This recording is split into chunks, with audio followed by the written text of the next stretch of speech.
السلام علیکم ورحمۃ اللہ وبرکاتہ۔ الحمد للہ رب العالمین والصلاة والسلام علی اشرف الانبیاء والمرسلین نبینا محمد وعلی آلہ واصحابہ اجمعین، اما بعد۔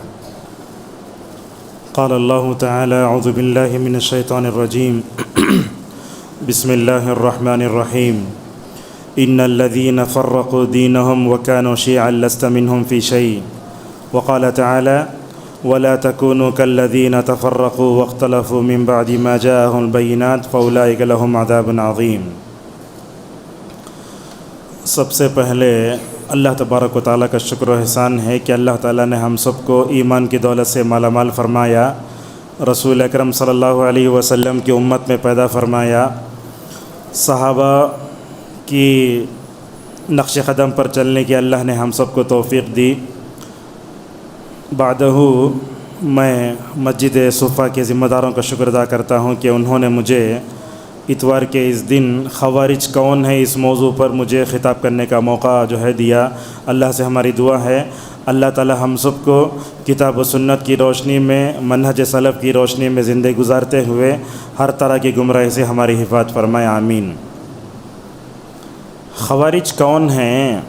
یہ بڑا کرنٹ ٹاپک ہے، یہ بڑا اہم موضوع ہے، تو ہم اس موضوع پر کیا کیا آپ کے سامنے بتائیں گے۔ پہلے ہیڈ لائن جیسے آپ کو بتا دیتے ہیں۔ سب سے پہلے یہ بتائیں گے کہ خوارج 73 فرقوں میں آتے کیا۔ دوسری بات یہ ہے کہ اللہ کے نبی صلی اللہ علیہ وسلم نے امت کے بارے میں جو یہ کہا کہ میری امت 73 گروپ میں بٹ جائے گی، تو یہ حدیث صحیح ہے، اور آپ نے یہ بھی فرمایا کہ جو ہے 72 گروپ جہنم میں جائیں گے، یہ بھی آپ نے فرمایا، کیا یہ بھی صحیح ہے؟ خوارج کس کو کہتے ہیں، لغت میں اصطلاح میں اس کا کیا معنی ہے، اس کا تاریخی پس منظر اور بیک گراؤنڈ کیا ہے، کیا خوارج کے بارے میں کوئی قرآن کی آیت اتری ہے کیا، خوارج کے بارے میں اللہ کی نبی صلی اللہ علیہ وسلم نے کیا علامتیں اور صفات بتائیں، ہمارے اندر بھی خوارج کا مزاج ہے کیا، یہ سب ٹاپک آئیں گے۔ اور ماشاءاللہ اللہ کی نبی صلی اللہ علیہ وسلم کے زمانے سے اب تک خوارج کا ڈٹ کر امت نے کیسے مقابلہ کیا، اگر ہم اس فتنے سے اپنے نوجوانوں کو بچانا چاہتے تو ہمیں کیا کرنا چاہیے، انشاءاللہ ان تمام مناصب پر ہم انشاءاللہ اللہ کی توفیق اور اس کے ارادے سے گفتگو کریں گے۔ اب آئیے ڈائریکٹ موضوع میں داخل ہوتے ہیں۔ سب سے پہلے میں نے آپ کے سامنے 2 آیتیں پڑھی ہیں۔ اللہ تبارک و تعالیٰ سورۃ الانعام میں فرماتا ہے ان الذین فرقوا دینہم، بے شک جن لوگوں نے دین کو ٹکڑے ٹکڑے بنا لیا، وکانوا شیعا لست منہم فی شیء، اللہ فرماتا ہے کہ دین کو ٹکڑے ٹکڑے کرنے والوں سے آپ کا کوئی تعلق ہی نہیں ہے۔ یہ آیت میں اللہ نے ایک بات بتائی۔ دوسری آیت ہم نے آپ کے سامنے پڑھی، اللہ تبارک و تعالیٰ فرماتا ہے وَلَا تَكُونُوا كَالَّذِينَ تَفَرَّقُوا، اے مومنوں کی جماعت، یہ تم پارٹیاں بنانے والے، فرقے بنانے والوں کی طرح مت ہو جاؤ۔ یہ 2 حدیثیں میں نے آپ کے سامنے پڑھی ہیں۔ آپ جانتے ہیں اسلام ہمیشہ اتحاد کا داعی رہا ہے، ہمیشہ اسلام یہ چاہتا ہے کہ مومن کیا ہوں، ماشاءاللہ سیسہ پلائی ہوئے دیوار کی طرح ہوں، جیسا کہ اللہ فرماتا ہے سورہ صف میں ان الذین یحبون یا ان اللہ یحب الذین یقاتلون فی سبیلہ صفا کأنہم بنیان مرصوص۔ بولتا ایک شاعر، ایک ہو جائیں تو بن سکتے ہیں خورشید مبیں، ورنہ ان بکھرے ہوئے تاروں سے کیا کام بنے۔ تو اسلام ہمیشہ اتحاد کی تعلیم دیتا ہے، اور وہ یہ چاہتا ہے کہ اسلام مومنین کے صفوں میں ہمیشہ اتحاد رہے، جیسا کہ ابو موسیٰ اشعری رضی اللہ عنہ کی روایت آتی ہے، اللہ کی نبی صلی اللہ علیہ وسلم نے پوری امت مسلمہ کو ایک جسم و جان قرار دیا ہے۔ آپ نے فرمایا مثل المؤمنین فی توادہم وتراحمہم وتعاطفہم، آپ فرماتے ہیں کہ میری امت کی مثال ایک دوسرے پر رحم کرنے میں ایک جسم کی طرح ہے۔ آپ جانتے ہیں جب انسان بیمار ہوتا ہے نا، اسے انجیکشن دیتے ہیں، کسی بھی حصے میں آنکھ سے آنسو آتا ہے اور انسان جو ہے درد سے کترانے لگتا ہے۔ تو یہی فرمایا جب انسان کو بخار آتی، کچھ بھی ہوتا ہے تو کیا ہوتا ہے، درد سے انسان کرا اٹھتا ہے۔ اسی طریقے سے مومن کو جو ہے کہیں بھی دنیا کے کسی بھی کونے میں تکلیف ہو تو ہمیں مکمل طور پر اس کی تکلیف کا ہمیں احساس ہونا چاہیے۔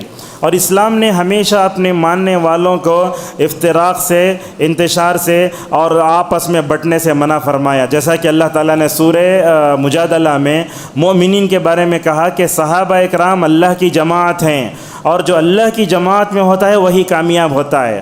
اور صحابہ کی جماعت سے جو بھی بندہ ہٹ جاتا ہے نا، اس کا نقصان یہ ہوتا ہے کہ وہ شیطان کا داعی بن جاتا ہے، اور شیطان کی جو جماعت ہوتی ہے وہ ہمیشہ ناکام ہوتی ہے۔ اس وقت وہ لفظ جو آیا حزب اللہ، اللہ کی جماعت، بعض لوگ کیا سمجھ جاتے ہیں وہ شیعہ کا ایک گروپ ہے لبنان میں حزب اللہ، اسے ہمیں سنی سمجھ جاتے ہیں، شیعہ کا گروپ ہے وہ، لہٰذا نام سے دھوکہ مت کھائیے۔ اللہ تعالیٰ نے صحابہ کی جماعت کو اللہ کی جماعت کہا تھا، انہوں نے کیا کیا، شیعہ نے اس نام سے لے کر نعوذ باللہ دنیا والوں کو نعوذ باللہ دھوکہ دیا۔ اور یہ بات جانتے ہیں رسول اکرم صلی اللہ علیہ وسلم کی بعثت کا مقصد اللہ تبارک و تعالیٰ دلوں میں محبت پیدا کرنا چاہتا۔ آپ جانتے ہیں اللہ کے نبی صلی اللہ علیہ وسلم کے نبی بننے سے پہلے اوس اور خزرج جو مشہور قبیلے تھے، چھوٹی باتوں پر لڑ لیتے تھے۔ اللہ اس کا تذکرہ کرتے ہوئے فرماتا ہے، کیا کہا، یا واعتصموا بحبل اللہ جمیعا ولا تفرقوا واذکروا نعمت اللہ علیکم، یہ اتحاد اللہ کے نبی کے بعثت کی وجہ سے جو تمہیں ملا نا، یہ بہت بڑی نعمت ہے۔ فاصبحتم بنعمتہ اخوانا، تم جو ہے اللہ کے فضل سے ماشاءاللہ بھائی بن گئے، حالانکہ تم آپس میں لڑ کر گروہ بندی سے، فرقہ پرستی سے نعوذ باللہ ہلاکت کے دہانے پر پہنچ چکے تھے، نبی کے بعثت نے ماشاءاللہ تم کو ایک لڑی میں پرو دیا۔ اور آپ جانتے ہیں یہ بھی ہے کہ سورہ انفال میں اللہ تعالیٰ نے صحابہ کی غزوہ بدر میں کامیابی کا راز بتایا۔ صحابہ کیوں کامیاب ہوئے؟ اس لیے کہ ان کے دل ایک تھے۔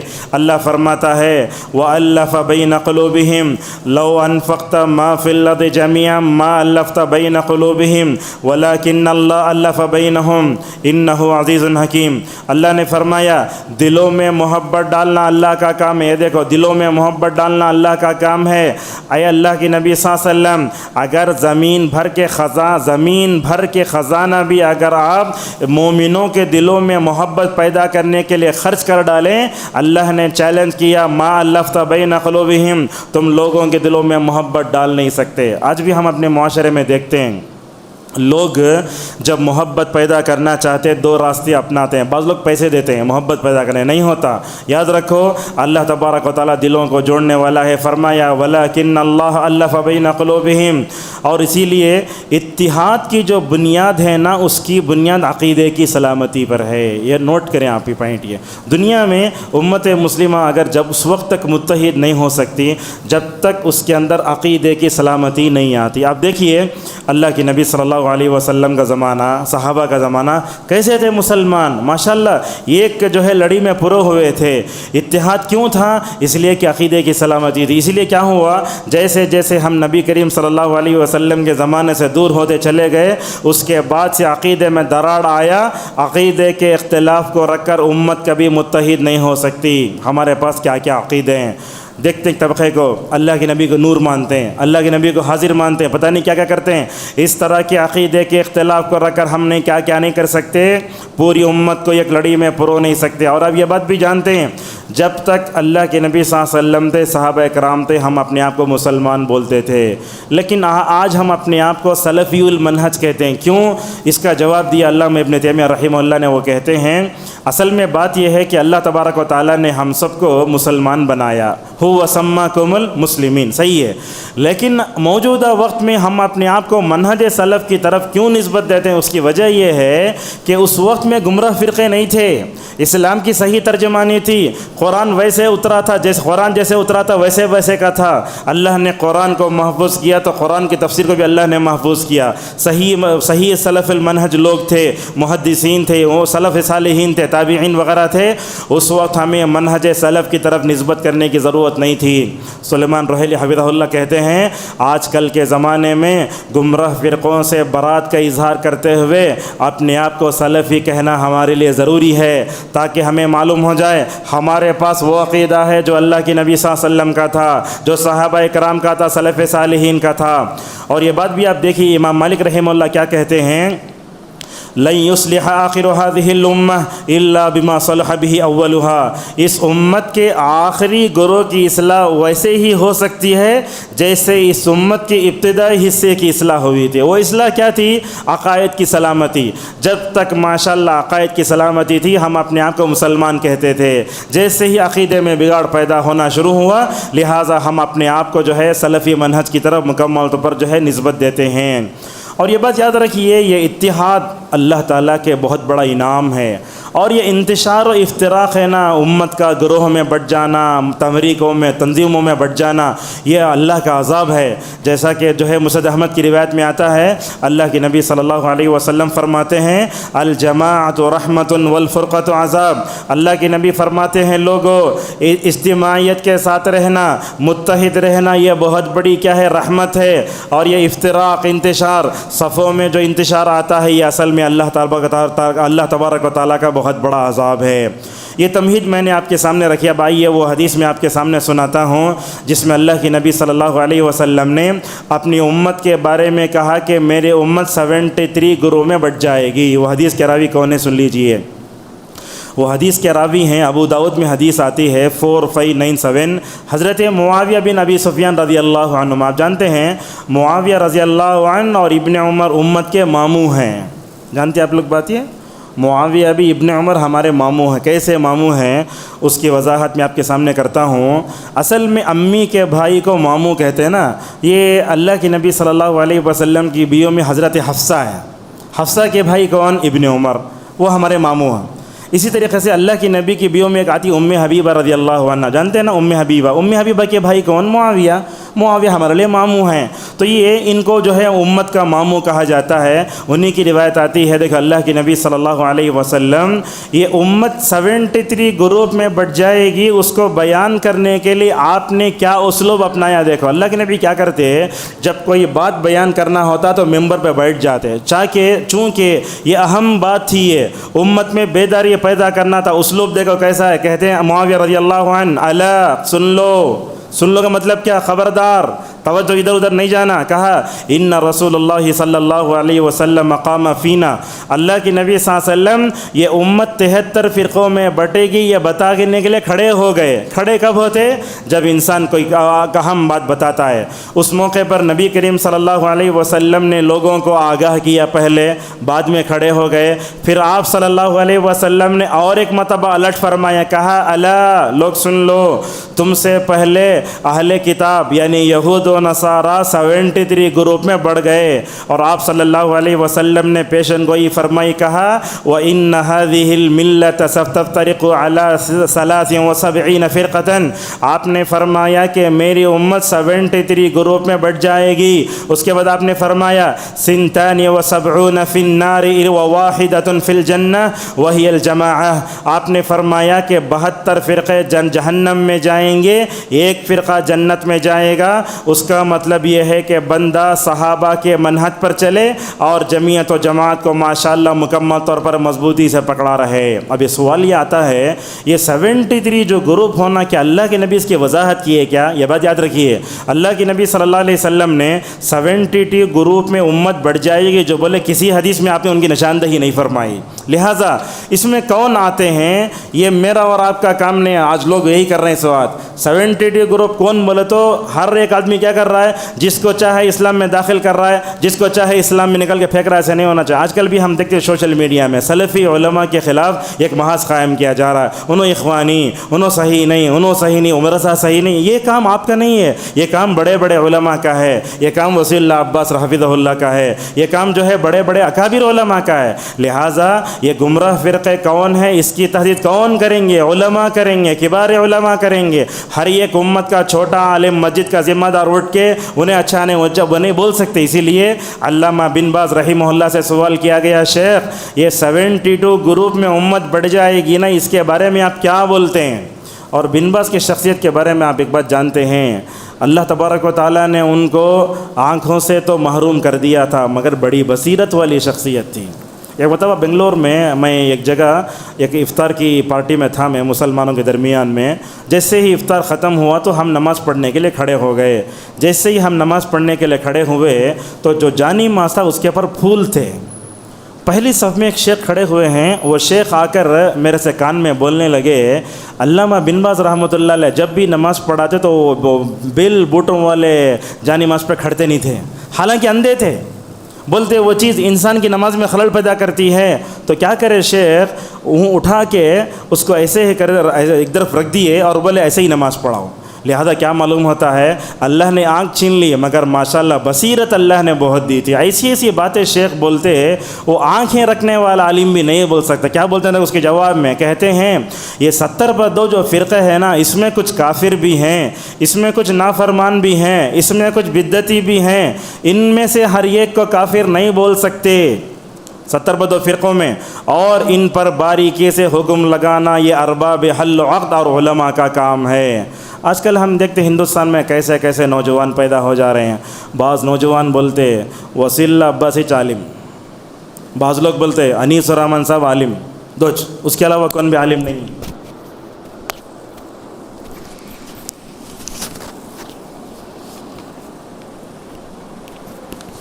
اور اسی طریقے سے ہم دیکھتے ہیں کچھ لوگ، یمن میں ایک شخصیت ہے یحییٰ الحجوری کی، ان کا درس سنتے ہیں۔ اب یہاں تو ایسے ہوتا ہے جمعہ میں بیٹھتے خالی لوگ، کسی کے درس میں نہیں سنتے، ایسے لوگوں کو بولتے ہیں سپر سلفی، ایسے ہیں ہمارے پاس۔ نہیں، حالانکہ وہ لوگ توحید پرست بنے بولے تو ان علماء کی وجہ سے بنے۔ یہ جو علماء سے بے نیازی کا مزاج ہے نا، یہ اچھا مزاج نہیں، یہی خوارج کی پہچان ہے۔ اگر آپ علماء سے الگ ہو گئے تو کیا دین آپ کا باقی رہے گا بولو؟ اسی لیے علامہ ابن تیمیہ رحمہ اللہ جگہ لکھتے ہیں، یاد رکھو وہ ڈاکٹر دو طرح کے ہوتے ہیں، ایک ہوتا ہے جسمانی بیماریوں کا ڈاکٹر اور ایک ہوتا ہے روحانی بیماریوں کا ڈاکٹر۔ جسمانی بیماریوں کا ڈاکٹر کون؟ MBBS MD اور BMS، وہ BMS پڑھے ہوئے لوگ۔ جب آپ جسمانی طور پر بیمار ہوئے تو کہاں جاتے ہیں؟ ان کے پاس جاتے ہیں۔ علامہ ابن تیمیہ کہتے ہیں روحانی بیماریوں کے ڈاکٹر یہ علماء ہوتے ہیں۔ اگر آپ پر جادو کا جن کا اثر ہوا تو رقیہ نہیں پڑھنا ہے تو کس کے پاس جاتے ہیں؟ عالم کے پاس جاتے۔ کان میں اذان دینا ہو تو عالم کے پاس جاتے، نکاح پڑھانا ہو تو عالم کو بلاتے، نماز جنازہ پڑھنا امام بلاتے۔ ختم پہ امت جو ہے علماء کی محتاج ہے۔ لہٰذا یہ بے نیازی کا جو سمجھتا ہوں یہ معیار بہت غلط ہے۔ اس لیے دیکھتے ہیں یہ ٹاپک چننے کی وجہ کیا معلوم ہے؟ ایسی فکر کے رہنے والے لوگ کیا ہیں، بولے ہندوستان دارالکفر ہے یا رہنا بھی ناجائز ہے۔ اسی لیے کیا کرے، اپنے سارے بیوی بچوں کو لے کر کے نعوذ باللہ وہ انڈیا کی سرحد پہ گئے، کیا بول یمن کو ہجرت کر کے جا رہا ہوں، یہاں نہیں رہنا جائز نہیں بولے۔ کہاں سے آ گئی یہ سب چیزیں؟ یہ قرآن کی غلط تشریح، حدیث کی غلط تشریح، گمراہ فرقے۔ اور کیا ہوتا ہے آج کل سوشل میڈیا کی وجہ سے کیا ہو رہا ہے، خوارج کی فکر رکھنے والے لوگ اپنے اپنے واٹس ایپ گروپ بنائیں، اس میں کیا ہوتا ہے وہ کافروں کو مارنا، کافر ہم نہ برابر نہیں، یہ مطلب یہاں علماء ٹھیک نہیں ہیں، یہ دارالکفر ہے، اگر یہاں رہ کر مر گئے تو اللہ تعالیٰ ہمیں جہنم میں ڈال ڈالتا، جو ہجرت واجب ہے۔ اس طرح کے باطل افکار و نظریات رکھنے والے لوگوں کی وجہ سے کیا ہو رہا ہے، نعوذ باللہ غلط چیزیں ہو رہی ہیں۔ اور ایک بات بھی آپ کو یہاں بتانے کی ضرورت ہے، یہ جو 73 فرقوں کے بارے میں رسول اکرم صلی اللہ علیہ وسلم جو فرمایا کہ 72 فرقے جہنم میں جائیں گے، محمد ابن عبد الوہاب رحمہ اللہ کتاب التوحید میں لکھتے ہیں اہم بات، وہ کہتے ہیں بات اصل میں یہ ہے کہ بعض علماء نے 2 فرقوں کو 72 فرقوں سے بھی نکال دیا ہے، اتنے گئے گزرے ہیں، 72 فرقوں سے بھی باہر ہیں۔ وہ کون ہیں؟ اس میں شیعہ اور رافضی ہیں، اور دوسرا ہے جہمیہ۔ کیوں؟ اس لیے کہ انہوں نے دنیا کو خبر پرستی سکھائی اور نیک لوگوں میں غلو کیا۔ اس وجہ سے بعض علماء بولتے ہیں شیعہ 72 فرقوں میں آتش نہیں، اتنے گئے گزرے ہیں علماء نے ان کو بھی نعوذ باللہ نکال دیا ہے۔ لہٰذا یہ جو 73 فرقوں میں بٹنے والی حدیث ہے، میں نے آپ کے سامنے ایک راوی کا نام لیا، حضرت معاویہ بن ابی سفیان رضی اللہ عنہما۔ اس کے علاوہ یہ حدیث ان صحابہ سے بھی آئی ہے۔ وہ صحابہ کون؟ حضرت انس بن مالک رضی اللہ عنہ، عوف بن مالک رضی اللہ عنہ، ابو امامہ الباہلی رضی اللہ عنہ، اتنے صحابہ سے ماشاءاللہ یہ حدیث آئی ہے۔ کیا حدیث آئی ہے؟ آپ نے فرمایا کہ میری امت 73 گروپ میں بٹے گی۔ اب یہ سوال یہ آتا ہے، یہ 73 گروپ میں بٹنے کی جو بات ہے نا، اب آپ لوگ کیا ہو گئے، اسلام کو اپنے عقل کے مطابق سمجھنے لگے۔ اللہ کے حضرت علی رضی اللہ عنہ کیا کہتے ہیں، اگر دین کا تعلق عقل سے ہوتا، عقل بولتی سانس کے نیچے مسا کرو، حالانکہ رسول اکرم صلی اللہ علیہ وسلم نے سانس کے اوپری حصے پر مسا کیا ہے۔ لہٰذا ہم دیکھتے ہیں، دیکھو خوارج کی صفت رکھنے والے علماء نے اس حدیث میں کلام کیا ہے، حالانکہ حدیث صحیح ہے، 70% فرقوں میں جو بٹے کہ اللہ کے نبی بولے اس حدیث کی، چونکہ یہ حدیث ان کے خواہشوں کے خلاف اتر رہی ہے، اسی لیے خوارج کی صفت رکھنے والے علماء نے اس حدیث میں کلام کیا. بولتے ہیں ابن حزم حدیث کو ضعیف بولے، فلاں فلاں بولے. حالانکہ اس حدیث کے بارے میں علامہ البانی رحمہ اللہ کہتے ہیں جب میں نے اس حدیث کی مطلب طرق پر غور کیا، مجھے 7 طریقوں سے یہ حدیث ملی، جبکہ ترمذی، علامہ ابن کثیر، ابن حجر، شاطبی اور علامہ البانی ان تمام علماء نے ماشاءاللہ اس حدیث کو صحیح کہا ہے. اب حدیث میں اشکال کیا پیدا ہوتا ہے، 73 فرقوں میں پورے فرقے جہنم میں کیسے جاتے ہیں گھستے لوگ؟ یہ جو 73 میں 72 جہنم میں جائیں گے بولتے نا، خوارج کی صفت رکھنے والے بولے کیسا 72 گروپ جہنم میں چلے جائیں گے؟ چونکہ ان کے خلاف پڑ رہی چیز نعوذ باللہ انہوں نے حدیث کا انکار کیا. لہٰذا معلوم ہوتا ہے کہ 73 گروپ کی جو حدیث ہے کہ پورے جہنم میں جائیں گے، ایک فرقہ جنت میں جائے گا. صحابہ کرام کے کان کھڑے ہو گئے. صحابہ نے پوچھا یا رسول اللہ وہ کون ہے جو ایک فرقہ جنت میں جائے گا، 72 جہنم میں چلے جائیں گے؟ اس موقع پر نبی کریم صلی اللہ علیہ وسلم نے فرمایا جس راستے پر میں ہوں، جس راستے پر میرے صحابہ ہیں، اگر ان پر چلو گے جنت تک پہنچ جاؤ گے. تو اس حدیث کے بارے میں علامہ ابن تیمیہ رحمہ اللہ کہتے ہیں کہ وہ حدیث مشہور، 73 فرقوں میں بٹنے کی جو حدیث ہے وہ صحیح ہے. امام حاکم رحمہ اللہ نے کہا حدیث کبیر فی الاصول، کہا کہ یہ حدیث جو ہے نتیجے کے اعتبار سے بہت صحیح ہے. اب ایک سوال یہ آتا ہے، خوارج جو فرقہ ہے کیا اس کے بارے میں قرآن آیتیں اتری کیا؟ نہیں، کوئی بھی قرآن کی آیت نہیں اتری، مگر حضرات صحابہ کرام نے ماشاءاللہ جو صفتیں خوارج میں تھی نا، ان خوارج کی صفتوں پر قرآن آیتوں کو منطبق فرمایا.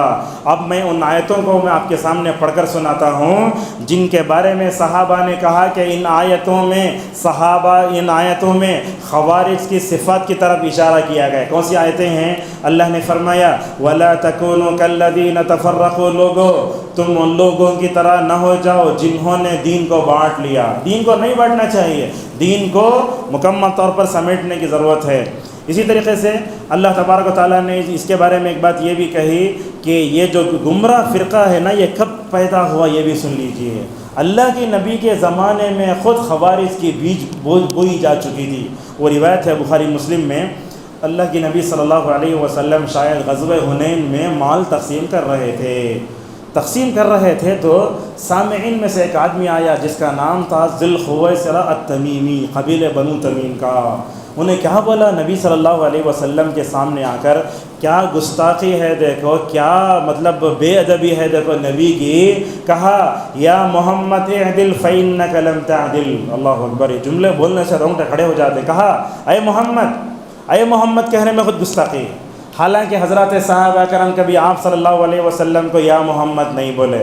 پورے حدیثوں کا ذخیرہ چھانو، آپ پورے سیرت چھانو، کبھی بھی کوئی صحابی آپ کو اللہ کے نبی کو یا محمد نہیں بولے. اللہ تعالیٰ خود اپنے نبی کو یا محمد نہیں بولا تو ہم بول سکتے کیا؟ اللہ تعالیٰ بولا یا ایھا النبی یا ایھا الرسول. اللہ تعالیٰ اپنے نبی کی اتنی عزت کرتا ہے، یہ کیسا کمینہ ہے دیکھو بولتا اے محمد. یہ نہیں بولنا چاہیے. کہا انصاف کر. اللہ کے نبی سے بڑھ کر اس دنیا میں انصاف کرنے والا کوئی ہو سکتا ہے کیا؟ اور بولتا دیکھو انصاف کرو بولتا تو بات الگ. دوسرا جملہ دیکھو، بجلی بن کر گر رہی ہے چیز، کہا فَإِنَّكَ لَمْ تَعْدِلْ، تمہیں انصاف نہیں کرے. اللہ اکبر. اللہ کے نبی کو بڑا غصہ آیا. کیوں غصہ نہیں آتا؟ اللہ کے نبی صلی اللہ علیہ وسلم کے اخلاق تو ایسے تھے. ابن حزم رحمہ اللہ کہتے ہیں اللہ کے نبی کے اخلاق ویسے تھے، آدم سے لے کر حضرت عیسیٰ تک جتنی خوبیاں تھیں اللہ نے وہ ساری نبی کریم صلی اللہ علیہ وسلم میں جمع کر دی. آپ صرف نبیوں کے سردار نہیں تھے، آپ صلی اللہ علیہ وسلم نے اخلاق کے باب میں بھی ماشاءاللہ سرداری کیا. اور دیکھو قرآن میں اللہ تعالیٰ نے سب سے پہلے جو قسم اتاری وہاں کہا نون والقلم وما یسطرون، وہیں کہا وَإِنَّكَ لَعَلَىٰ خُلُقٍ عَظِيمٍ، اے اللہ کے نبی آپ اخلاق کے اونچے درجے پر فائز ہیں. تو یہ جملہ سننا تھا، آپ انصاف نہیں کر رہے ہیں، انصاف کرو. تو راوی کہتے ہیں غضب النبی صلی اللہ علیہ وسلم، اللہ کے نبی کے چہرے پر غصے کے نشانات دیکھے گئے. آپ نے اس موقع پر کیا فرمایا؟ دیکھو اس روئے زمین پر، اللہ کے نبی کے الفاظ یہ، اس روئے زمین پر سب سے زیادہ ڈرنے والا میں ہوں. اگر اللہ کے نبی صلی اللہ علیہ وسلم اللہ سے ڈرنے والے نہ ہوتے تو آپ کیا کر سکتے تھے؟ انصاف نہیں کر سکتے تھے؟ آپ کے کمال تقوی کا تقاضا یہ ہے کہ اللہ کے نبی صلی اللہ علیہ وسلم ماشاء اللہ انصاف کرتے. دیکھو یہ راوی ابھی ختم نہیں ہے روایت. فلما ول الرجل، جب وہ خوارج کی بیچ ذو الخویصرہ تمیمی واپس جانے لگا، ماشاء اللہ وہاں حضرت خالد ابن ولید رضی اللہ عنہ بھی تھے. صحابہ اکرام دیکھو، ان کو معلوم ہوتا تھا اللہ کے نبی کی گستاخی کرنے والا، اللہ کے نبی کے ساتھ بے ادبی سے پیش آنے والا انسان کو نہیں چھوڑنا چاہیے. کہا الا اضرب عنقہ، خالد ابن ولید نے کہا یا رسول اللہ، یہ آپ کی اخلاق پر حملہ کرنے والا، یا محمد بولنے والا، اگر آپ بولے تو میں اس کی گردن مار کے یہاں ختم کرا دوں اسے. اللہ اکبر! کیا تھی نبی رحمت صلی اللہ علیہ وسلم کی نظر. دیکھو ایک طرف تو خالد ابن ولید کی دور اندیشی، ایک طرف نبی کریم صلی اللہ علیہ وسلم کا کمال تقوی. دیکھو آپ نے فرمایا لا مت مارو. آپ نے اپنے زندگی میں کسی آدمی کو نہیں مارا، نہ اپنی بیویوں کو مارا، نہ بچوں کو مارا، کسی کو نہیں مارا. بلکہ علامہ البانی بولتے اللہ کے نبی صلی اللہ علیہ وسلم خالی جو ہے وہ ایک بیل لٹکا کے رکھتے تھے، بس آنکھوں کا ڈر تھا، نہیں مارتے تھے. تو اللہ کے نبی نے فرمایا اے خالد مت مارو، لعلہ ان یکون یصلی، ہو سکتا ہے کہ وہ نماز پڑھنے والا ہو. حضرت خالد رضی اللہ عنہ غصہ یا کہنے لگے یا رسول اللہ، دنیا میں کتنے ایسے نماز پڑھنے والے ہیں، دیکھو دنیا میں کتنے ایسے نماز پڑھنے والے ہیں جو اپنے زبان سے لا الہ الا اللہ کہتے ہیں مگر اس کے دل میں لا الہ الا اللہ نہیں ہے. کون بول رہے ہیں؟ حضرت خالد ابن ولید رضی اللہ عنہ رسول اکرم صلی اللہ علیہ وسلم کو کہہ رہے ہیں. آپ صلی اللہ علیہ وسلم نے اس موقع پر فرمایا اے خالد یاد رکھو، لوگوں کے دلوں میں جا کر کھوج کرنا میرا کام نہیں ہے. اللہ تعالیٰ نے مجھے ان کے پیٹوں کو چیر کر ان کے دلوں میں کیا ہے وہ چیز کا مجھے نہیں دیا ہے. جب وہ ذو الخویصرہ تمیم خوارج کے بیچ واپس جانے لگا تو نبی کریم صلی اللہ علیہ وسلم کی دور اندیشی دیکھو. آپ نے فرمایا اس کے پیٹ سے ایسے لوگ پیدا ہوں گے جس کی صفت آپ نے فرمایا یہ لوگ قرآن تو پڑھیں گے تر و تازہ مگر قرآن ان کی حلق سے بھی نیچے نہیں اترے گا. ایک روایت. اور آپ نے یہ بھی فرمایا یہ لوگ دین سے ایسے نکلیں گے جیسے تیر کمان سے نکلتی ہے، جو تیر کمان سے نکلتے واپس نہیں آتی، اتنا دور چلے جائیں گے. اور آپ صلی اللہ علیہ وسلم نے ان خوارج کے بارے میں فرمایا لئن ادرکتم لاقتلنہم قتل ثمود، اگر میں ان کا زمانہ پایا میں ان کو ایسے ماروں گا جیسے ثمود کو قتل کیا گیا. یہ پوری لمبی حدیث ہے. لہٰذا کیا معلوم ہوتا ہے رسول اکرم صلی اللہ علیہ وسلم کے زمانے میں خوارج کی بیج بوئی گئی اور آپ صلی اللہ علیہ وسلم نے اس کے پیٹ سے پیدا ہونے والے اس کے کوکھ سے کون پیدا ہوں گے اس کی بھی آپ صلی اللہ علیہ وسلم نے وضاحت فرمائی. یہ خوارج کے جو تاریخی پس منظر اگر آپ دیکھیں گے تو معلوم ہوتا ہے اللہ کے نبی کے زمانے میں پیدا ہو گئے تھے. لیکن ہوا کیا، یہ صفین کی جو جنگ ہوئی تھی نا حضرت علی اور معاویہ کے درمیان میں، اس وقت کیا ہوا، حضرت علی رضی اللہ عنہ کے خلاف کھڑے ہو کر یہ لوگ بغاوت کرنے لگے. خارج کا معنی آتا ہے بغاوت کرنے والا. ان لوگوں نے علی رضی اللہ عنہ کے خلاف بغاوت کی اور جنگی صفین میں کیا کیا معلوم، جو تیر تھی نا اس کے اوپر قرآن رکھ کر بولے قرآن کی روشنی میں فیصلہ کرتے ہم، اور لا حکم الا للہ، فیصلہ اللہ تبارک و تعالیٰ کے لیے ہے. روایتوں میں آتا ہے جنگی صفین میں جو علی اور جو ہے معاویہ کے درمیان میں ہوئی تھی اس وقت خوارج کی تعداد نعوذ باللہ 8000 تھی. آج کتنی رہی ہوگی؟ اور یہ بات بھی دیکھیے یہ لوگ کیا کرے، جب آہستہ آہستہ جماعت بن گئے تو لوگ کیا کرے اپنے آپ کو کیسے جو ہے اپڈیٹ کرے. دیکھو ان کا شروع میں کیا کرے، یہ لوگ کوفہ سے الگ ہو گئے، یہ کھیڑے میں گئے. وہ قریے کا نام تھا حروریہ. کیا نام تھا؟ حرورا جگہ تھی. وہاں جا کر یہ گھر لے کر وہاں سے خارجیوں کی دعوت شروع ہوئی.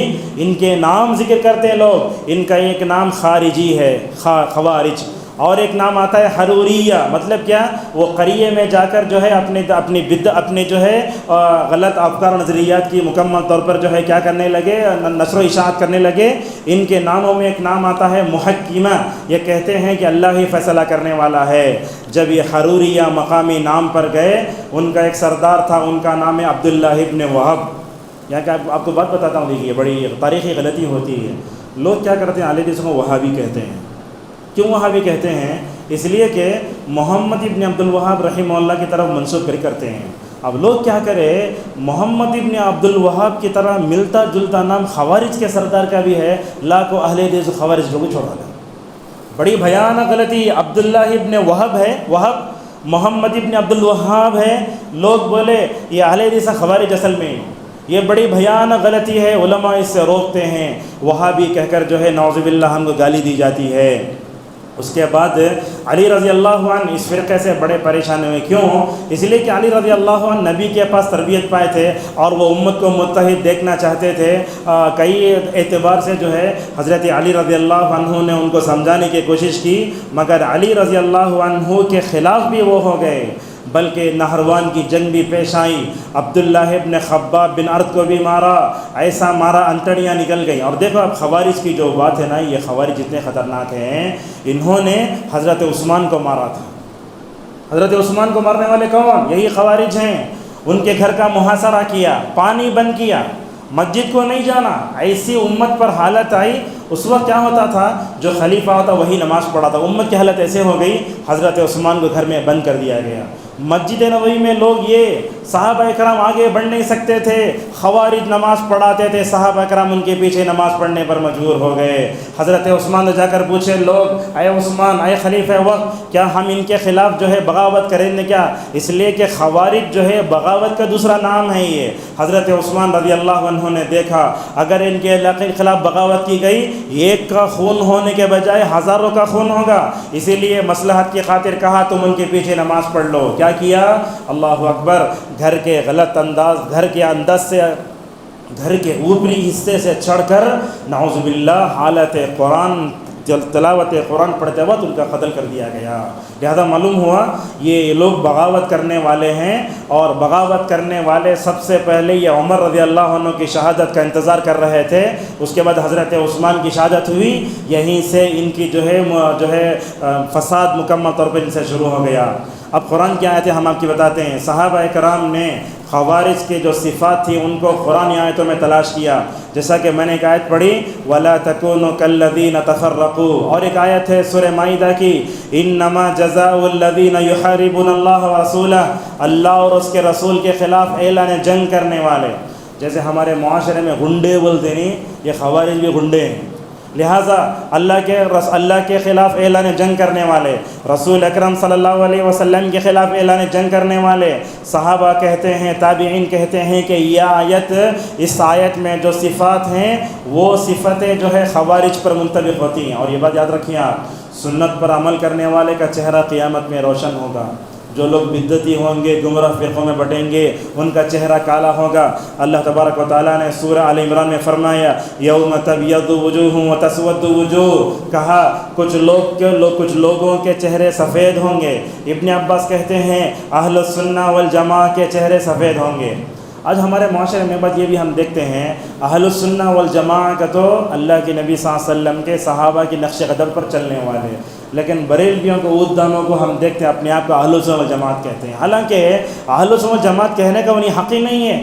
لہذا اس طریقے سے یہ آیت بھی آئی۔ اور ابن عباس کہتے ہیں جو لوگ بدعتی ہوتے ہیں ان کے چہروں پر جو ہے کالی چیز پڑی ہوگی، اور قیامت کے دن ان کے چہرے کالے ہوں گے۔ ابن عمر رضی اللہ عنہما نے تو ان خوارج کے بارے میں کہا شرار خلق اللہ، مخلوق میں سب سے بدترین ہیں۔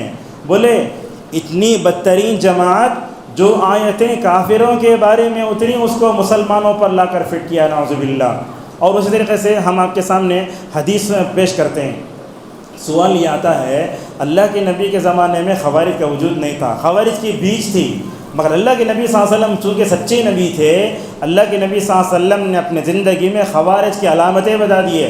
بعض علماء نے تو خوارج کی علامت و صفات کو 40 تک پہنچایا ہے، اس میں سے جو اہم ہے وہ ہم آپ کے سامنے بیان کرتے ہیں۔ اللہ کے نبی صلی اللہ علیہ وسلم نے خوارج کی صفات اور علامت بیان کرتے ہوئے کہا یقرؤون القرآن لا یجاوز تراقیہم، آپ نے فرمایا یہ لوگ قرآن تو پڑھتے ہیں مگر قرآن ان کے جو ہے گلوں سے بھی اترتا نہیں ہے۔ اسی طریقے سے آپ صلی اللہ علیہ وسلم نے دوسری علامت بتائی، کہا یقتلون اہل الاسلام ویدعون اہل الاوثان، یہ خوارج ایسے کمینی جماعت ہے، یہ مسلمانوں کو مار دے کے بت پرستان کو چھوڑ ڈالتے ہیں۔ یاد رکھو، دنیا میں مسلمانوں میں، اسلامی ملکوں میں مسلمانوں کی حکومت جہاں جہاں ہے، وہاں جو فساد ہوتا ہے، اس فساد کے پیچھے یہی خوارج کی فکر ہے۔ ان کا مقصد کیا؟ خون بہانا، اور جو مسلمانوں کے ذمہ دار ہوتے ہیں ان کے خلاف علم بغاوت بلند کرنا چاہیے۔ اور اسی طریقے سے اللہ کے نبی صلی اللہ علیہ وسلم نے خوارج کی علامت بتاتے ہوئے کہا یہ خوارج خوب عبادت کرنے والے، اور کہا دیکھو جب وہ نماز پڑھتے ہیں دوسروں کی نماز کو حقارت سے دیکھتے ہیں، جب وہ روزہ رکھتے ہیں تو دوسرے لوگوں کے روزوں کو جو ہے کیا کرتے ہیں، حقارت کی نگاہوں سے دیکھتے ہیں۔ ماشاءاللہ 2001 سے 2007 تک مدینہ منورہ میں ہمیں رہنے کا موقع ملا، وہاں ہم نے خوارج کو دیکھا۔ خوارج کیا کرتے، جب وہ مکہ مدینہ میں آتے تو جماعت سے نماز نہیں پڑھتے، جیسے ہی نماز ختم ہوئی انتظار کر لے کو رہتے، نماز جیسے ہی ختم ہوتی وہ نماز پڑھنے کے، جو شیعہ بھی ایسا کرتے نماز نہیں پڑھتے وہ، اور ملا کے پڑھتے ہیں۔ تو دیکھیں ہم لوگ پورا کلین شو، داڑھی سوٹ نہیں رکھتے، ان کی علامتیں بات بتائیں گے، وہ نمازیں پڑھتے رہتے، ہاتھ نہیں باندھتے، رفع دین میں نہیں کرتے۔ بعض خارجیوں کو ہم نے دیکھا کہ وہ 2 سجدوں کے درمیان میں رفع الیدین کرتے ہیں۔ اسی طریقے سے آپ صلی اللہ علیہ وسلم نے خوارج کی علامتوں کے بارے میں بھی بتایا، حدثاء الاسنان وسفہاء الاحلام، کہا یہ چھوٹے عمر والے ہیں، اور کہا ان کی عقل میں کمزوری ہے۔ اور اسی طریقے سے آپ صلی اللہ علیہ وسلم نے بتایا یہ لوگ باتیں بڑی اچھی کریں گے مگر عمل برا کریں گے۔ خوارج کی علامتوں کے بارے میں آپ نے فرمایا خوارج اپنے بال نکال لیتے ہیں، پورے بال نکال لیتے ہیں، اور آپ نے یہ بھی فرمایا خوارج کے جو مرد ہیں نا ان کو چھاتیاں ہوتی ہیں، یہ بھی علامت بتائی گئی۔ اور آپ صلی اللہ علیہ وسلم نے فرمایا شر خلق والخلیقہ، مخلوق میں سب سے بدترین۔ اور ایک حدیث میں آیا آپ صلی اللہ علیہ وسلم نے فرمایا اس آسمان کے نیچے سب سے بدترین اگر کوئی لوگ ہیں تو وہ جو ہے خوارج ہیں۔ اور دیکھو ان کا عقیدہ خطرناک کیسے ہوتا ہے، اگر کوئی بھی آدمی مومن اگر گناہ کبیرہ کرے تو دائرہ اسلام سے خارج، مرتکب کبیرہ بولتے اسے۔ ان کی روشنی میں اگر ہم دیکھیں اگر کوئی آدمی ایک نماز بھی چھوڑا کافر ہو جائے گا، دائرہ اسلام سے خارج۔ اگر وہ جو ہے دوبارہ اگر مسلمان ہونا تو کیا کرنا، اسے اسلام میں لانا پڑے گا۔ اسی طریقے سے عمراء و حکام کے خلاف بغاوت کا ماحول پیدا کرتے ہیں۔ اس وقت آپ دیکھیے ملک فہد تھے، ملک عبداللہ تھے، ملک سلمان کے بعد اصل میں سعودی عرب کی سیاسی صورتحال جو تھی وہاں مقرن بن عبدالعزیز ایک بڑے تھے، ان کی عمر 70 سال تھی، وہ اصل میں ولی عہد تھے۔ وہ کیا کیا، ان کو ہٹا کر کے محمد بن سلمان کو لا لیا۔ اب محمد بن سلمان آتے ہی سعودی عرب میں جو نہیں ہونا تھا وہ سب ہو رہا، سمجھتے ہوں گے آپ، لیکن کچھ چیزوں کو چڑھا کر پیش کیا جا رہا ہے۔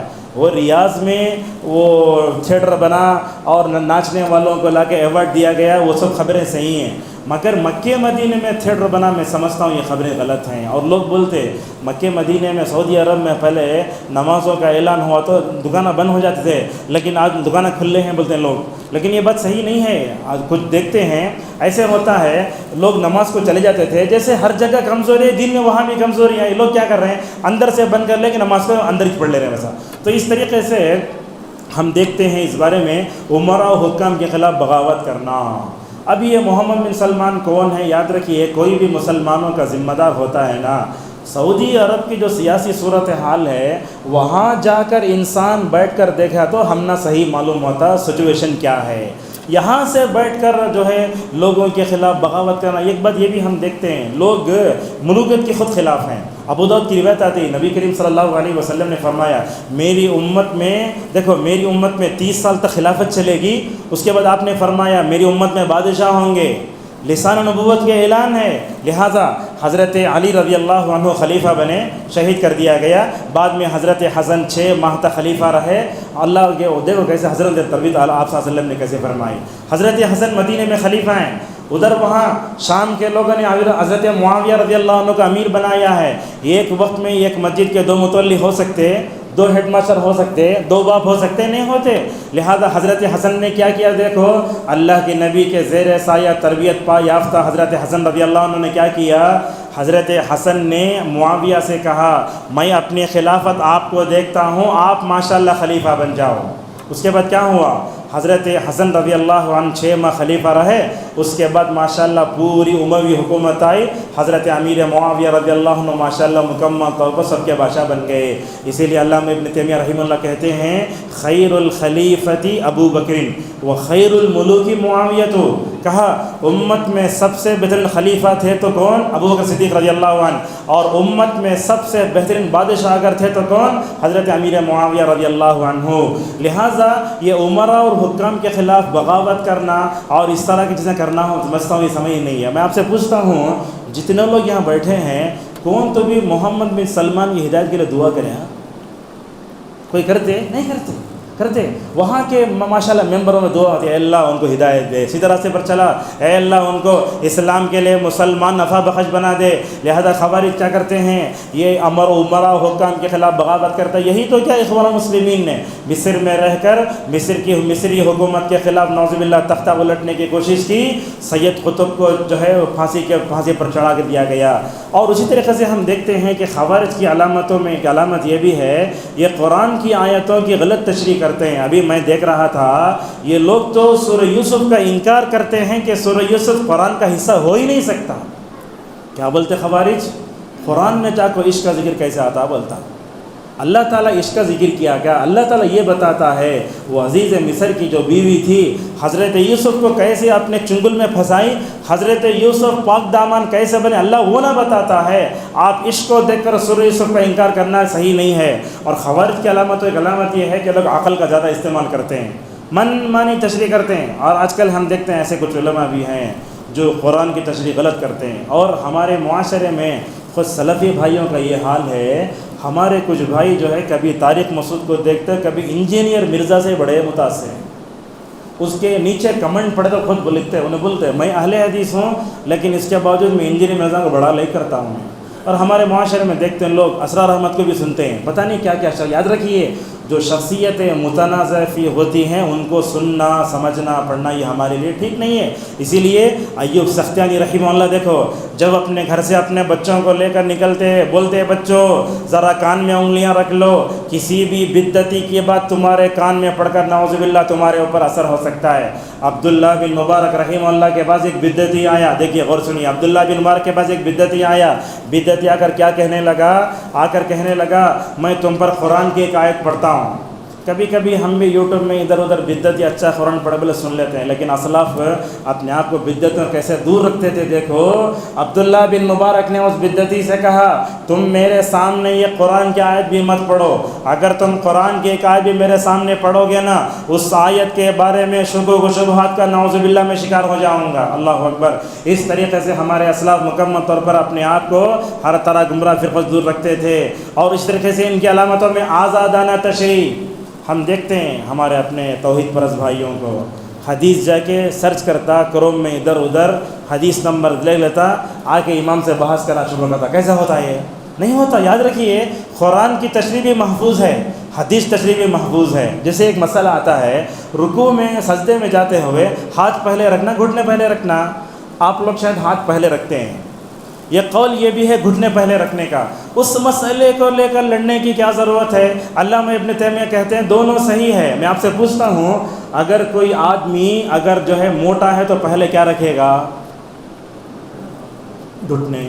افضل کی بات ہے جب دونوں کی گنجائش ہے تو لڑنے کی بات کیا ہے؟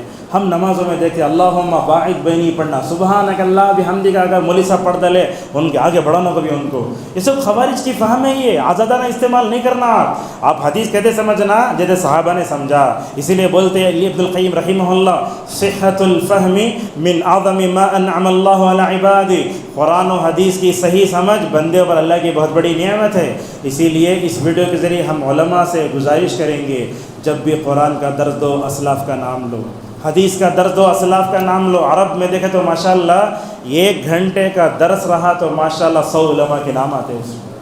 آج کل تفسیر میں کبھی اب ابن عباس کا نام سنیں، حدیث کا نام سنیں، ایک اہل حدیث مسجد میں میرے ساتھ جو پیش آیا سناتا ہوں، حصور میں ایک جگہ خطبہ دیتے تھے، تقریباً 10 سال پہلے کی بات ہے، وہاں خطبہ جا کر دیے تو خطبے کے دوران میں نے علامہ ابن تیمیہ رحمہ اللہ کا نام لیا۔ میں سمجھتا ہوں ابن تیمیہ کا اگر نام چھوڑ دیا جائے تو سلفیت ناقص ہے، کتنا بڑا کام کرے ماشاءاللہ۔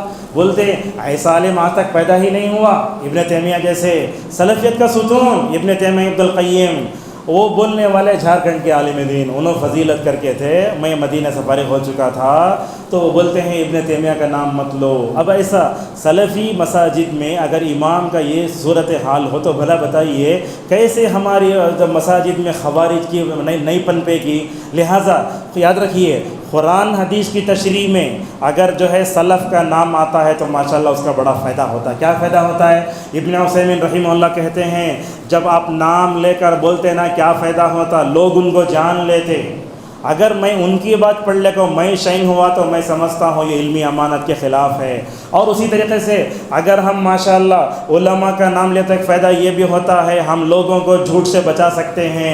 علامہ نووی رحمہ اللہ کہتے ہیں ان من برکت العلم ان ينسب القول الى قائله، علم میں برکت اس سے آتی ہے کہ آدمی جو جس کا نام لے جس کا نام ہے اس کا نام لے کر بولے۔ لیکن کبھی کبھی ایسے ہوتا ہے نام بولنے سے اگر فتنہ ہوتا ہے تو ہم نام کو چھوڑ سکتے ہیں۔ اس کی مثال دیکھیے، عقیدہ طحاویہ کی ایک شرح ہے، لکھنے والے ہیں ابن ابی العز رحمہ اللہ۔ ابو جعفر طحاوی بھی حنفی اور اس کی شرح لکھنے والے بھی حنفی، اور مکتب جو حنفیہ ہیں وہ اس کتاب کو نہیں مانتے۔ کیوں؟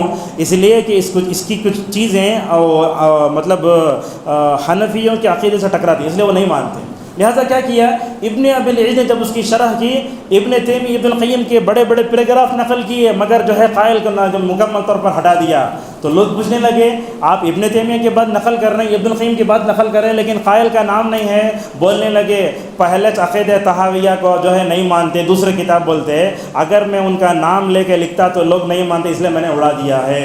لہذا مصلحت کی خاطر اگر نام جو ہے چھوڑ سکتے ہیں۔ لہذا معلوم ہوتا ہے کہ قرآن کی آزادانہ تشریح نہیں ہونا چاہیے، حدیث کی آزاد تشریح نہیں ہونا چاہیے۔ اور اس طریقے سے ہم دیکھتے ہیں کہ یہ خوارج کی صفات میں اہل علم سے بے نیازی کا مزاج، حدیث کو اپنے اوپر سمجھنا، قرآن کی آیت کو اپنے اوپر سمجھنا، یہ بڑی غلط ہے۔ اور ایسے بھی ہوتا ہے ہمارے پاس درس ختم ہوتے ہی کیا ہوتا ہے، لوگ جو ہے وہ ایسے معلوم ہوتا وہ درس محاضرہ قرآن کی درس حدیث کا درس جمعہ میں خالی وہ غلطی پکڑنے بیٹھتے سکائے لوگ۔ بعض لوگ ایسے رہتے، علامہ ابن تیمیہ رحمہ اللہ کہتے ہیں بعض لوگ غلطی پکڑنے بیٹھتے نا، ان کی مثال ایسی ہے جو مکھی سارے جسم کو چھوڑ کر زخم پر بیٹھتی ہے۔ لہٰذا اپنا ذوق ایسا مت بناؤ۔ یاد رکھو اگر آپ غلطی پکڑنے کسی کے درس میں خطبے میں بیٹھیں گے نا، آپ کو علم حاصل نہیں ہوگا۔ حضرت عبداللہ ابن عباس رضی اللہ عنہ کی شاگردوں میں سے ایک شاگرد تھا، خالی بحث کرتا تھا، علماء بولتے ہیں ابن عباس کے علم سے محروم کر دیا گیا۔ لہذا اس طریقے سے ہمیں اہل علم سے ہمیں جو ہے اہل علم سے بے نیرے مزاج نہیں آنا چاہیے۔ ابن عثیمین رحمہ اللہ کہتے ہیں اس زمانے اللہ کے نبی صلی اللہ علیہ وسلم کے زمانے میں سب سے پہلے ذی الخویصرہ التمیمی نے جو ہے یہ خوارج کی بدعت بوئی، اور وہیں سے یہ غلط جراتیں مکمل طور پر ظاہر ہونا شروع ہو گئیں۔ خوارج کی علامتوں میں ایک علامت یہ ہے باہر سے اچھا دکھتا اندر سے کھوکھلا ہے۔ آج بھی ہیں نوجوان بیٹھے رہتے کرتے رہتے، نوٹ کر لیتے، ویڈیو ریکارڈ کر لیتے، کیا کرتے ان کی بات کو ویڈیو اپلوڈ کر لے کو کاٹ کو ڈال کو بولتے انہیں خارجی ہے، نہیں ہونا چاہیے۔ اور اسی طریقے سے ہم دیکھتے ہیں اللہ کے نبی صلی اللہ علیہ وسلم نے ان کے بارے میں کہا مخلوق میں سب سے بدترین ہے۔ اور یہ بات بھی دیکھو خوارج کی علامت یہ ہے حق کا اظہار کرتے ہیں باطل تک پہنچنے کے لیے، اور ان کے پاس نہ کتاب کا علم ہوتا نہ سنت کا علم ہوتا، اور نعوذ باللہ غلط چیزیں نعوذ باللہ بتاتے ہیں۔ انجینئر مرزا کیا کرتا ہے کہ معاویہ رضی اللہ عنہ گالی دیتا ہے، ہو سکتا ہے اللہ کے نبی صلی اللہ علیہ وسلم کے صحابہ کو گالی دینے والے پر اللہ کی لعنت، فرشتوں کی لعنت، سارے لوگوں کی لعنت ہے۔ اور میں سمجھتا ہوں وہ کیا ہے معاویہ کے خالد ابن ولید کے پیر کے دھول تک جب تابعین نہیں پہنچتے تو یہ جاہل کہاں پہنچ سکتا ہے۔ اس طریقے سے اس طرح کی جو خوارج کی فکر رکھنے والے یوٹیوب پر آتے ہیں نا، وہ اپنے آپ کو بچا کر رکھیے۔ اور اسی طریقے سے ان کی ایک چیز یہ ہے خوارج کی علامت علماء میں جو ہے تانا زنی کرنا، ان کو چبانا، انہوں غیر سلفی، ان کا منحج خوارج کا ہے فلاں کا ہے۔ لہذا جیسے میں نے کہا اگر آپ یہ کہتے ہیں کہ ہندوستان میں کوئی بھی عالم دین نہیں ہے، میں سمجھتا ہوں یہ فکری خوارج سے جو ہے۔ اور اسی طریقے سے ان کے اندر یہ ہے اپنے آپ کو یہ لوگ جماعت سے الگ کر لیتے ہیں۔ ہندوستان میں کیسے ایسے لوگ جو بولتے ہیں پینٹ پہننا حرام ہے، اسی لیے کیا کرتے ہیں اندر شرعی پہن لے کے اوپر سے سوٹ پہن لے کے آ جاتے ہیں، گاڑی پر نہیں بیٹھتے، بولتے گاڑی پر بیٹھنا بدعت ہے۔ پتہ نہیں کہاں سے لوگ سوچنے لگتے ہیں۔ اور اسی طریقے سے اللہ کے نبی صلی اللہ علیہ وسلم نے ان کے بارے میں کہا خوارج کے بارے میں جہنم کے کتے ہیں، ایسی الفاظ آتی ہے۔ حضرت ابو امامہ الباہلی رضی اللہ عنہ ایک دن دمشق میں کھڑے ہوئے تھے، فرمایا اے لوگو میں تم کو خوارج کے بارے میں ایک حدیث سنانا چاہتا ہوں، حدیث تم سننا چاہتے ہو؟ کہا خوارج جہنم کے کتے ہیں، خوارج جہنم کے کتے ہیں، خوارج جہنم کے کتے ہیں۔ یہ 3 بار بول کر حضرت ابو امامہ الباہلی رضی اللہ عنہ رونے لگے۔ کیوں رونے لگے؟ ان کو حدیث کا احساس تھا، اللہ تعالیٰ نے ہمیں رسول اللہ کی امت میں پیدا فرمایا، صحیح منہج دیا، لہٰذا وہ خوارج کی فکری گمراہی کو نعوذ باللہ دیکھ کر جو ہے اپنے آپ میں رونے لگتے تھے۔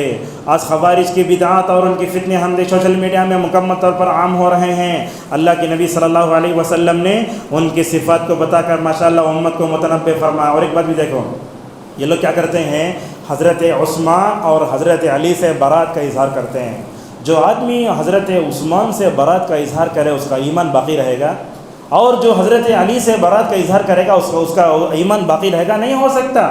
اور یاد رکھو، یہ خوارج کی فتنے سے اپنے آپ کو بچانے کے لیے کیا کرنا چاہیے، اس پر اپنی گفتگو ختم کرتے ہیں۔ دیکھیے، خوارج کے فتنے کو دبانے کے لیے سب سے پہلے ہمیں اللہ کے نبی صلی اللہ علیہ وسلم کا احسان مند ہونا چاہیے۔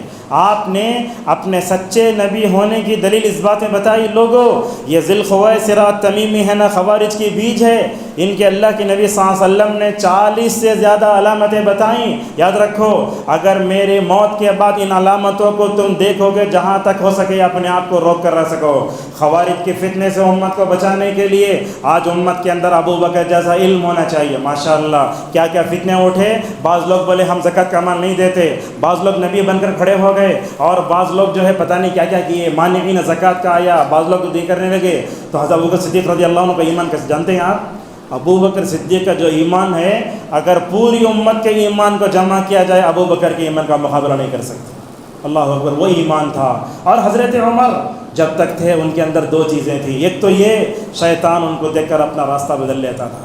شیطان جب دور بھاگتا پر تو انسان کیسے مقابلہ کرے گا؟ اہل علم کہتے ہیں حضرت عمر کا وجود، حضرت عمر کی دور اندیشی، حضرت عمر کا علم، حضرت عمر کا ایمان، حضرت عمر کی قوت عقیدہ ماشاءاللہ جب تک تھی امت فتنوں سے محفوظ تھی۔ ترمذی کی روایت آتی ہے، آپ صلی اللہ علیہ وسلم نے فرمایا عمر ایک دروازہ ہے جو توڑا جائے گا۔ اصل میں وہ کہہ کر آپ صلی اللہ علیہ وسلم حضرت عمر کی شہادت کی طرف اشارہ کر رہے ہیں۔ ایک موقع پر اللہ کے نبی صلی اللہ علیہ وسلم احد پہاڑی پر چڑھے، لرزنے لگا نبی کی عظمت سے، آپ نے پیر مارا، اے احد رک جا رک جا، کہا تیری پیٹھ پر اس وقت ایک نبی ہے، ایک صدیق ہے، 2 شہید ہیں۔ اللہ کے نبی صلی اللہ علیہ وسلم نے وہاں بتایا، پیشن گوئی فرمائی کہ اس امت میں حضرت عمر کو بھی حضرت عثمان کو بھی نعوذ باللہ شہید کیا جائے گا۔ لہٰذا ابو بکر جب تک تھے حضرت عمر کا ایمان تھا، قوت ایمانی تھی، ماشاءاللہ مکمل طور پر جو ہے وہ تھے۔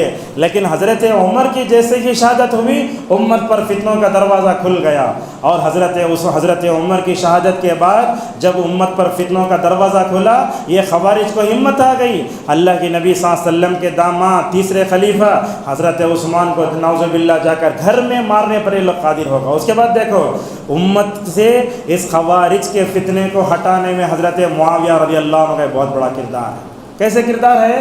میں نے دیکھا حضرت معاویہ رضی اللہ عنہ، دیکھو فتح مکہ کے موقع پر ایمان لائے، کیا ہجری تھی؟ 8 ہجری۔ اللہ کے نبی کی صحبت پائی صرف 3 سال۔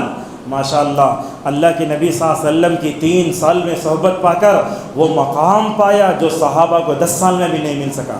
اللہ کے نبی صلی اللہ علیہ وسلم نے حضرت معاویہ کے بارے میں کہا تھا، اللہم اجعلہ ہادیا مہدیا وہدہ وہد بہ۔ اللہ کے نبی نے فرمایا اے اللہ اس کو ہدایت دے اور جو ہے دوسروں کی ہدایت کا ذریعہ بنا دے۔ اللہ اکبر۔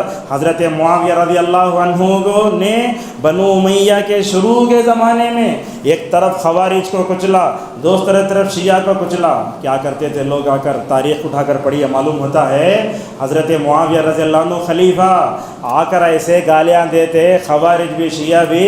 حضرت معاویہ رضی اللہ عنہ کی حلم اور بردباری دیکھو، بیٹھ کر گالیاں پورے سنتے گمراہ فرقوں کے، کیا کیا گالیاں نہیں دیتے۔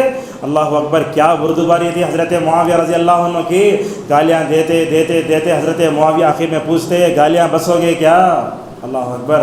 یہ حضرت معاویہ کے حق میں اللہ کے نبی نے دعا فرمائی.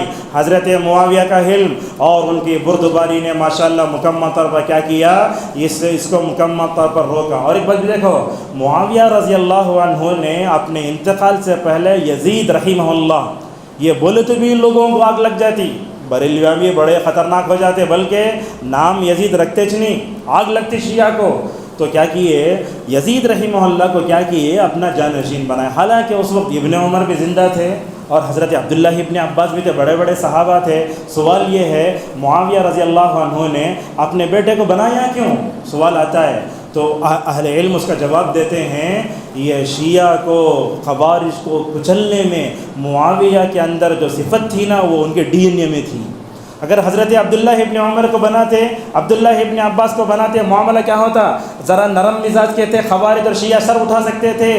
معاویہ نے یزید رحمہ اللہ کو بتایا تھا گمراہ فرقوں کو کچلنا کیسے. اللہ اکبر, مکمل طور پر ایسے ہی کچلا. ایک دن جو ہے حضرت معاویہ رضی اللہ عنہ کوفہ کے والوں کے پاس کہتے ہیں, اے کوفہ کے لوگوں, یہ خوارج کے فتنے سے اپنے آپ کو بچاؤ, یاد رکھو یہ بڑے ہلاک کرنے والے لوگ ہیں, ان کے بارے میں نعوذ باللہ کبھی بھی جو ہے ہمیں بے خوف نہیں ہونا چاہیے. دیکھو کوفے میں بھی بڑے خطرناک لوگ آئے, کوفے میں جو صحابہ گورنر بنے انہوں نے بھی اس جو ہے فتنے کو کچلا. ان میں دو نام آتے ہیں, ایک نام ہے حضرت مغیرہ بن شعبہ رضی اللہ عنہ کا. کوفے میں رہ کر یہ لوگ فتنے مچاتے تھے, مکمل طور پر ختم کر دیا. اسی طریقے سے ہم دیکھتے ہیں یہ کبھی مصر میں تھے, کبھی آواز میں تھے, کبھی خراسان میں تھے. اللہ جزائے خیر دے, ابن عباس رضی اللہ عنہ کو جب خوارج کا فتنہ زیادہ اٹھنے لگا اس موقع پر دیکھو 4000 خوارج ہیں. کتنے ہیں, 4000 خوارج ہیں. ان خوارج کے سامنے جا کر ماشاءاللہ ان کی ہدایت کی کوشش کی ابن عباس رضی اللہ عنہ. اللہ اکبر. ایک آدمی مسلمان ہو تو کتنی خوشی ہوتی. ابن عباس نے کیا تربیت پائی تھی نبی کریم صلی اللہ علیہ وسلم کے پاس. وہ 4000 خوارج میں سے حضرت ابن عباس کی کوششوں سے, ان کی اصلاح سے ماشاءاللہ 2000 لوگ خوارج کی عقیدے سے توبہ کر کے ماشاءاللہ مسلمان ہو گئے. بہت بڑا کردار ہے یہ. اسی طریقے سے ہم دیکھتے ہیں ان خوارج کی جو ہے کچلنے میں ابن تیمیہ کا بہت بڑا کردار. ابن تیمیہ کون, مجدد, 600 سال کے مجدد, آج تک ویسا عالم پیدا نہیں ہو سکا. منہاج السنہ النبویہ میں ابن تیمیہ رحمہ اللہ نے کتنے صفحے کالے کیے ان کے اوپر رد کرنے کے لیے. ابن القیم نے کیا کیا نہیں لکھا. عقیدہ طحاویہ میں ماشاءاللہ ان کے اوپر رد آیا. آج کل بھی دیکھو خوارج کہاں کہاں, میں آپ کو بتا دیتا ہوں, مصر, عرب, یمن, عمان, مراکش, تونس, الجزائر, مشرقی افریقہ, انڈیا, یہاں خوارج مکمل طور پر ملتے ہیں. اور اس طریقے سے ہم دیکھتے ہیں کہ ان کی صفات ایسے بھی پھیل رہی ہے ساری دنیا میں. ان کے مختلف نام ہیں, اس کو چھوڑ کر ہم آپ کے سامنے اور آگے بڑھاتے ہیں. دیکھو بخاری کے راویوں میں ایک نام آتا ہے عمران بن حطان کا, بہت اہم ہے. کیا ہے, عمران بن حطان راوی کا نام ہے. انہوں اہل السنہ والجماعہ میں سے تھے. انہوں کیا کرے, یہ خارجی عورت سے شادی کرنے کی کوشش کرے. لوگوں نے ان کو روکا, بولے عمران شادی مت کرو. اب انہوں کیا ہے, شادی کر لے تو کیا ہوتا ہے, جیسے ہمارے کچھ لوگ توحید پرست بھی ہیں, تبلیغی جماعت کے لڑکے سے شادی کر لے تو کیا ہو جاتا, بریلوی لڑکی شادی کر لے تو کیا ہوتا, بلا کو سدھار لیتے, بولتے صالح حسن بولتے نہیں ہوتا. وہ پکی توبہ جب تک نہیں کرتا ہم نہیں کر سکتے. لہٰذا بدعتی, خبر پرست, گمراہ فرقوں سے تعلق رکھنے والے گھروں سے لڑکی لینا بھی نہیں, لڑکی دینا بھی نہیں. عمران بن حطان کیا کرے, خارجی عورت سے شادی کرو, نعوذ باللہ خارجی ہو. بہت بڑا نقصان ہے یہ. اس طریقے سے ہمیں اس فتنے کا مقابلہ کرنے کا. اور ایک بات ہے, وہ کیا ہے, خوارج کے بارے میں قرآن میں کے بارے میں جو آیتیں صحابہ نے بتائیں ان کا مطالعہ کریں. خوارج کا مقابلہ کرنے کے لیے ہمیں احادیث کا مطالعہ کرنا چاہیے, اور اس فتنے کا صحابہ نے کیسے ڈٹ کر مقابلہ کیا وہ دیکھیں. ان کی صفات کو ہمیشہ ذہن میں رکھیں. خارجیت پر میں سمجھتا ہوں پورے عالم اسلام میں خوارج کے بارے میں امت میں بیداری پیدا کرنے والے ماشاءاللہ سلفی دعوت. یہ بات تو سونے کے لکھنے سے لائق ہے. جتنے اہل حدیث علماء اس کے بارے میں بولتے ہیں, میں سمجھ دوسرے کوئی بھی نہیں بولتے. عرب علماء بھی ماشاءاللہ اس کے بارے میں بہت بولتے ہیں. اور میں اس لیکچر کے ذریعے سارے امت کے علماء کو یہ پیغام دیتا ہوں, کبھی کبھی اس بارے میں خطبہ بھی کبھی ہونا چاہیے, کبھی لیکچر بھی ہونا چاہیے. اور اس طریقے سے سوشل میڈیا پر جو علماء خارجی عقائد کے خلاف بولتے ہیں وہ بھی کبھی مکمل طور پر ہمیں سننا چاہیے. وہ کون سے علماء ہیں, کچھ علماء کے ہم نام لیتے ہیں. ہندوستان میں تو ابو رضوان محمدی حفظہ اللہ کا بہت بڑا نام ہے. گمراہ فرقوں کے بارے میں ماشاءاللہ بہت اچھے سے بولتے ہیں. اس کے علاوہ ظفر الحسن مدنی ہیں، عبدالعظیم صاحب ہیں، عبدالحسیب صاحب ہیں، اور کیا ہے یہ ابو زید ضمیر ہیں، اور یہ ہماری اپنی کوشش بھی یہ خارجیت کے فتنے کو ختم کرنے میں بھی مکمل طور پر یہ ہو سکتی ہے۔ اور ایک بات بھی ہے، خارجیوں کے پاس کیا ہے، توحید کی 4 قسمیں ہیں، ہمارے پاس 3 ہے نا۔ انہوں توحیدی حاکمیت الگ لاتے، کیوں بولے تو وہ کیا کرنا، قریش میں سے کوئی بھی امام نہیں بننا، وہ مکمل طور پر ہٹانا چاہیے۔ اور آخر میں 2 باتیں ہیں، وہ یہ ہیں خوارج کے فتنے سے اور ان کی بدعتوں سے بچنے کے لیے ہمیں کیا کرنا چاہیے، پناہ مانگنا چاہیے۔ نبی کریم صلی اللہ علیہ وسلم دعا کرتے تھے وَأَعُوذُ بِكَ مِن فِتْنَةِ الْمَحْيَا وَالْمَمَاتِ، اے اللہ کے نبی، اے اللہ میں زندوں اور مردوں کے فتنے سے پناہ مانگتا ہوں۔ اور ایک بات بھی یاد رکھیے، یہ خارجیت کے فتنے سے بچنے کے لیے ہمیں زندوں کو نمونہ نہیں بنانا، ہمیں مرے ہوئے لوگوں کو نمونہ بنانا چاہیے۔ اور یاد رکھیں یہ فتنے دلوں پر پیش کیے جاتے ہیں۔ اللہ کے نبی صلی اللہ علیہ وسلم نے اس کی مثال دی، کہا تعرض الفتن علی القلوب کالحصیر عودا عودا، آپ نے کہا کہ یہ فتنے دلوں پر کیسے پیش کیے جاتے ہیں، جیسے پرانے زمانے میں آپ دیکھتے رسی یہ ہوتی تھی حصیر، اس میں کیا ہوتی تھی، وہ کاڑی ہوتی تھی، تاگا، اگر تاگا کٹ کر تو کیا ہوتا، کاڑیاں گرتے جاتے، ویسے ایسے نعوذ باللہ جو ہے مکمل پر دلوں پر ایسے فتنے پیش کیے جاتے ہیں۔ اور آخری بات یہ ہے، وہ کیا ہے، خوارج کے اس فتنے سے ہمیں اپنے آپ کو بچانے کے لیے ہمیں اپنے ظاہر سے بڑھ کر باطن کی اصلاح کرنی ہوگی۔ حضرت انس اور ام سلمہ رضی اللہ عنہما فرماتی ہیں اللہ کے نبی صلی اللہ علیہ وسلم یہ دعا بہت پڑھتے، اللہم یا مقلب القلوب ثبت قلبی علی دینک و یا مصرف القلوب صرف قلبی علی طاعتک۔ اور یاد رکھیے اس فتنے کا مقابلہ کرنے کے لیے امت کے نوجوانوں کو، امت کے سارے لوگوں کو ربانی علماء سے جڑ کر رہنا چاہیے۔ جب آپ علماء سے دور ہوں گے غلطی پر ہوں گے اور خوارج کے فتنے کا کبھی بھی شکار ہو سکتے ہیں۔ اسی پر اپنی گفتگو سمیٹتے ہیں، کہنا یہ ہے کہ پوری امت مسلمہ میں سب سے پہلا جو فتنہ سر اٹھایا وہ خوارج کا فتنہ ہے۔ اللہ کے نبی صلی اللہ علیہ وسلم نے اپنے سچے نبی ہونے کی دلیل میں اس کی تقریباً 40 سے زیادہ علامتیں اور مکمل طور پر ان کی جو ہے صفات بتائیں۔ ان تمام صفات کو کتب احادیث میں آپ دیکھ سکتے ہیں۔ اللہ تبارک و تعالی ہم سب کو اس پرفتن زمانے میں اپنے آپ کو فتنے سے بچا کر رکھنے کی توفیق عطا فرمائے۔ اللہ تعالی ہم سب کو شیعہ کے فتنے سے، خاریت کے فتنے سے اللہ ہماری حفاظت فرمائے۔ اللہ امت کے نوجوانوں کو ہمیشہ قرآن سے جڑنے، حدیث سے جڑنے، منہج سلف سے جڑنے، ربانی علماء سے جوڑ کر رہنے کی توفیق عطا فرمائے۔ وآخر دعوانا الحمد للہ رب العالمین۔